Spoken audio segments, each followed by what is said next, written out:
Yet his quick clash with Vic Moore remains one of the most debated showdowns ever.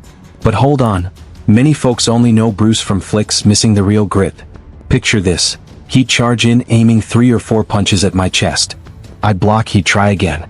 What began as a basic speed demo in 1967 spiraled into martial arts' most infamous saga. Rumors, clashing interviews, and wild claims have muddied the facts for years. What truly went down? And why does it linger? Dive in with us on Star World Insider as we reveal the hidden drama of Bruce Lee versus Vic Moore. And trust me, it's messier than you imagined. If this intrigues you, smash subscribe and ring that bell for more insider scoops. The Dragon Awakens. When Bruce Lee's name drops today, what's your instant vibe? Blazing punches, that epic war cry, killer fight choreography, or his intense stare before unleashing chaos? For countless fans, Bruce embodies martial arts perfection. But ever pondered his origins? How a Hong Kong kid became a worldwide game-changer. Bruce entered the world in San Francisco on November 27, 1940, during his folks' U.S. trip. Dad Li Hoi Chen starred in Cantonese opera. Mom Grace Ho hailed from diverse lineage, Chinese, possibly German, Dutch, even English. Born on U.S. turf, Bruce snagged automatic citizenship, a key plot twist later. Post-birth, they headed back to Hong Kong, blind to looming storms. Months on, World War II ravaged the area with Japan's 1941 invasion. Think about it, a wartime infant in an occupied city? Mind-blowing. Amid the chaos, Bruce hit screens pre-speech thanks to Dad's ties. Nicknamed Little Dragon for his zodiac birth in the Dragon Year and Hour, he starred in over 20 films by 18. Fame brought no ease though. Home life sucked. Dad battled addiction and fiery Bruce dove into street brawls. A game changer, joining Wing Chun under Master IP Man. But drama ensued, peers shunned him for mixed roots. Undeterred, Bruce trained solo, grinding harder than all. His hustle? By 18 he claimed a school boxing title and cha-cha crown. Yep, Dance King Bruce, wild, right? But scraps escalated. Post a brutal street clash, parents intervened to dodge jail or worse, ship him stateside for a reset. At 18, Bruce landed in San Francisco, then Seattle, waiting tables while rapping high school. There, he taught his Wing Chun twist, Jun Fan Gung Fu, opening a school open to everyone. Radical back then, as Chinese pros rarely taught outsiders. Bruce shattered barriers. He later hit Oakland, teaming with James Yim Lee for another spot. At a 1964 expo, his one-inch punch blew minds, sparking Hollywood links that rocketed him to stardom. Bruce Lee's revolutionary style. Beyond films and speed, what defines Bruce? To grasp him, dig into his mindset, regimen, and martial arts overhaul. He wasn't merely a brawler or star, he was a visionary, innovator, disruptor. His creation Jeet Kune Do mirrored that essence.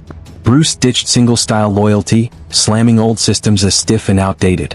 He craved practical, swift, street-real combat, not pretty rituals or ancient vibes. Enter Jeet Kune Do, way of the intercepting fist. No katas or forms here, just efficiency, strike quick, first and finish fast. Use what clicks, ditch the rest. From IP Man's Wing Chun he grabbed close-quarters mastery but expanded. Boxing, judo, taekwondo, fencing, wrestling, arnis, western fencing. Prep for any foe. Demos wowed with one-inch punches and two-finger push-ups, hurling grown men back from inches. No gimmicks, pure grind, tests body science. Bruce didn't just punch speedy, he thought speedy, pioneering reaction time studies. His non-telegraphed punch zipped undetected, too swift to parry. In fights, half-seconds ruled.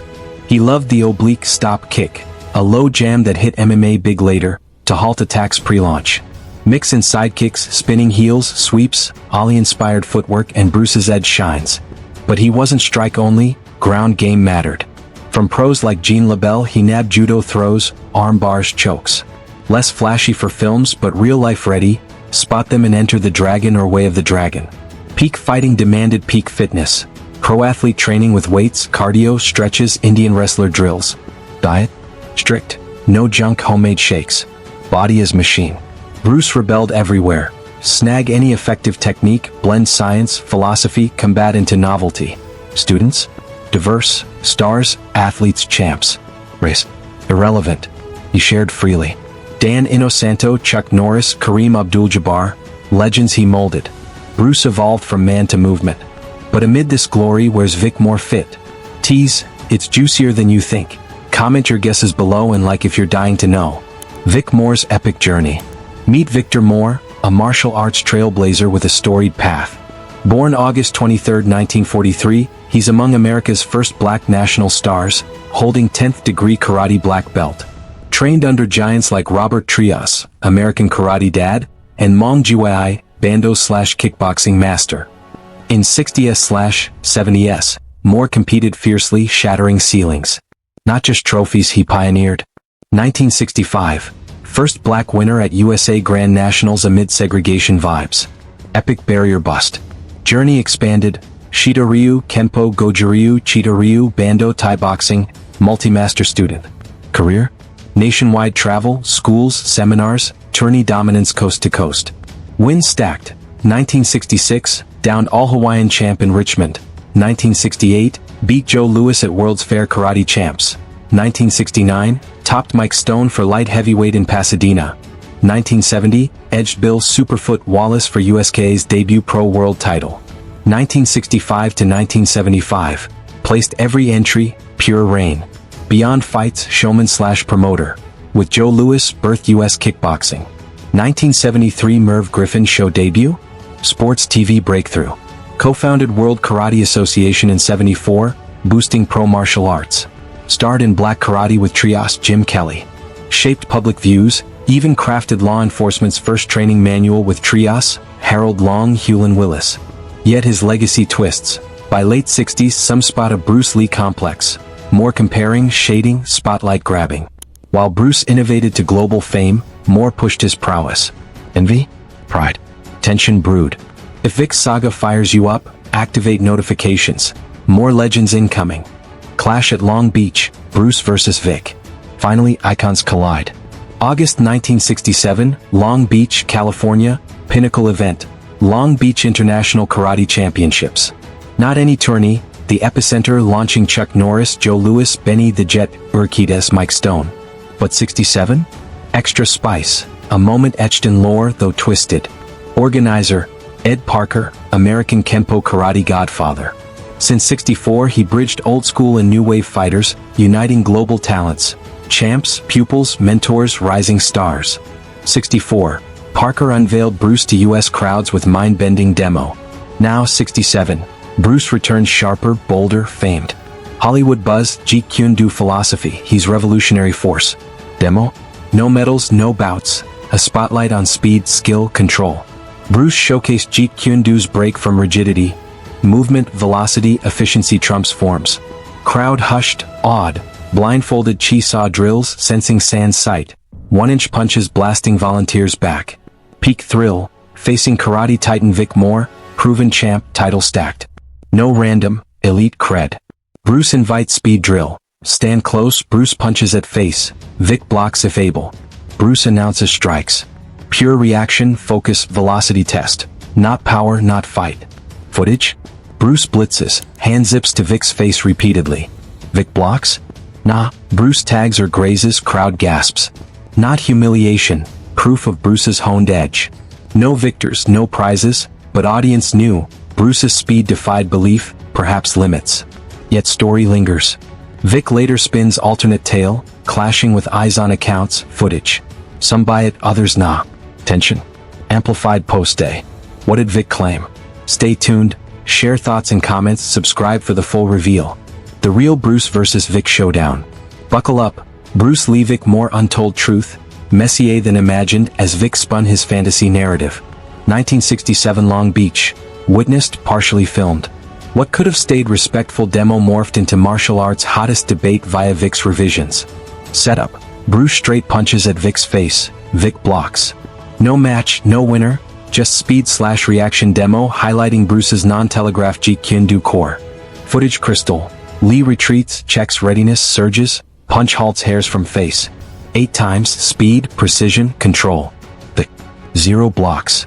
Crowd erupts, technique delivers. Controversy brews later. Vic's interviews flip script. He blocked all, then countered twice to Bruce's chest unseen. More, Bruce dubbed him fastest American ever, admired skill. Shito Ryu/Black Champ Tech Top Jeet Kune Do. Paints humble Bruce outshone. To fans? History rewrite. Eyewitness Grandmaster Chuck Sullivan refutes. Video interview denies blocks, counters. Viking Samurai host calls Vic live. Vic doubles down, adds Bruce cried post-fail. Unsupported, deemed pride to fable leap. What?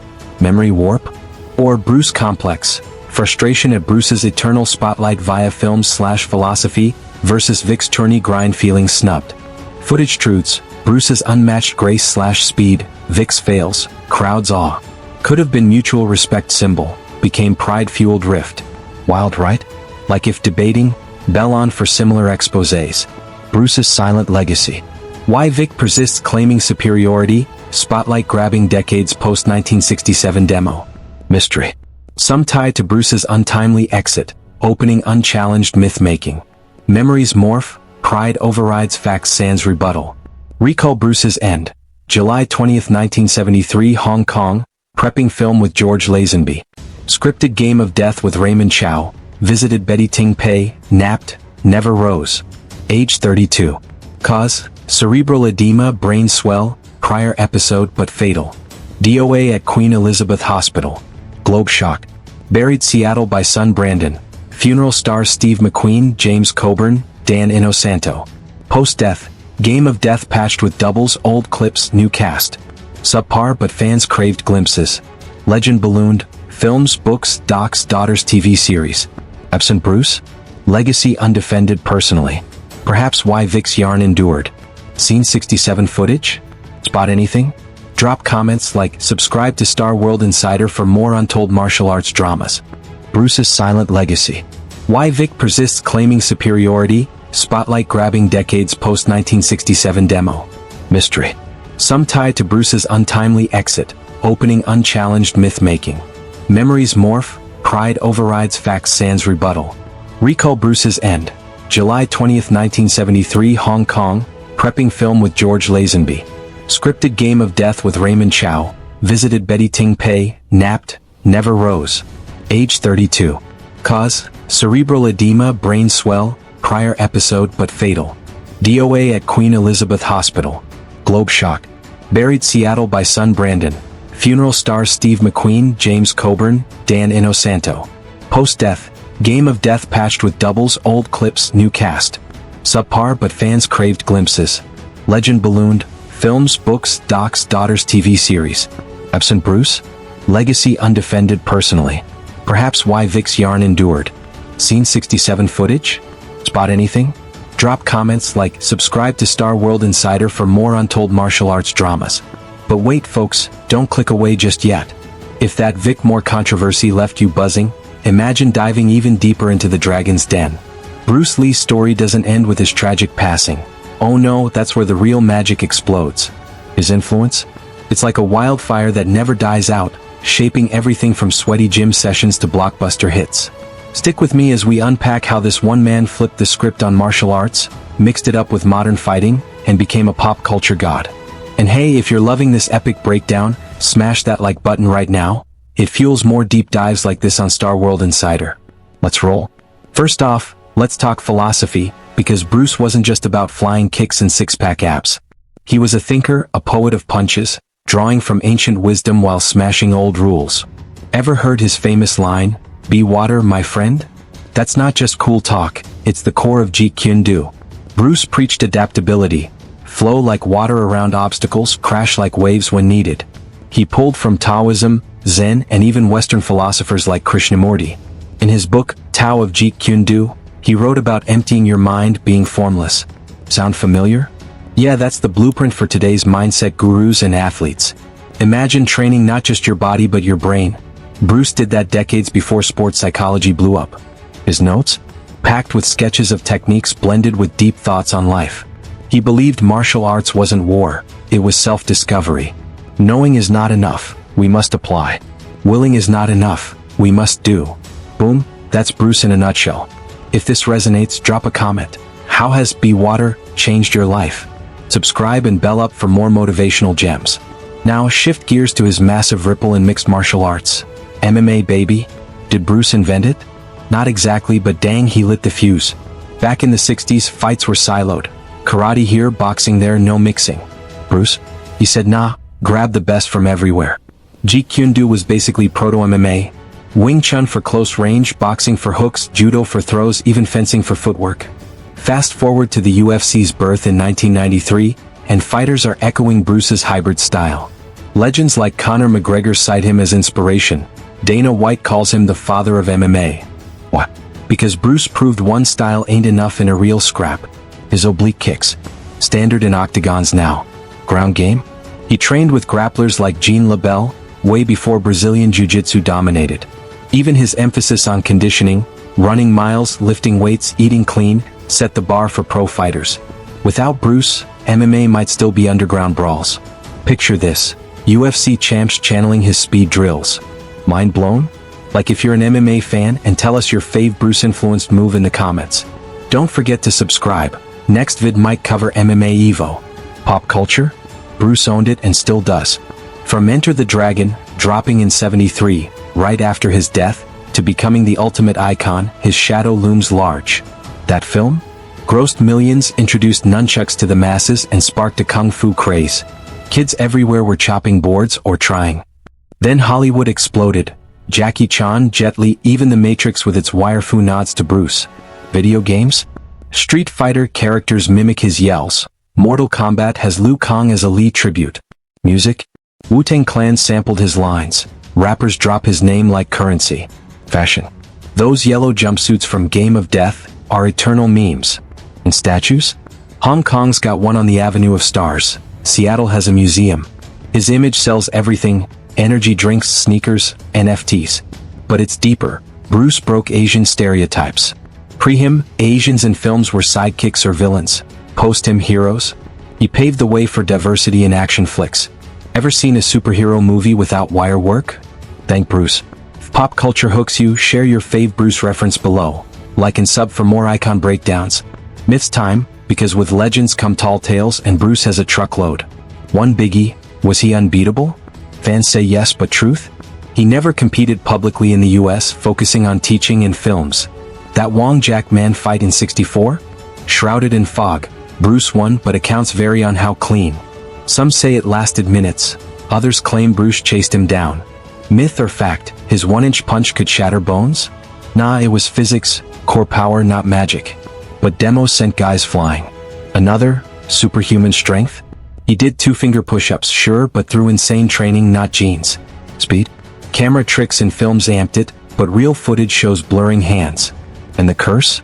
His son Brandon died on The Crow, set in '93, gun mishap. Conspiracy nuts link it to family hexes or triads. Bruce's death? Official,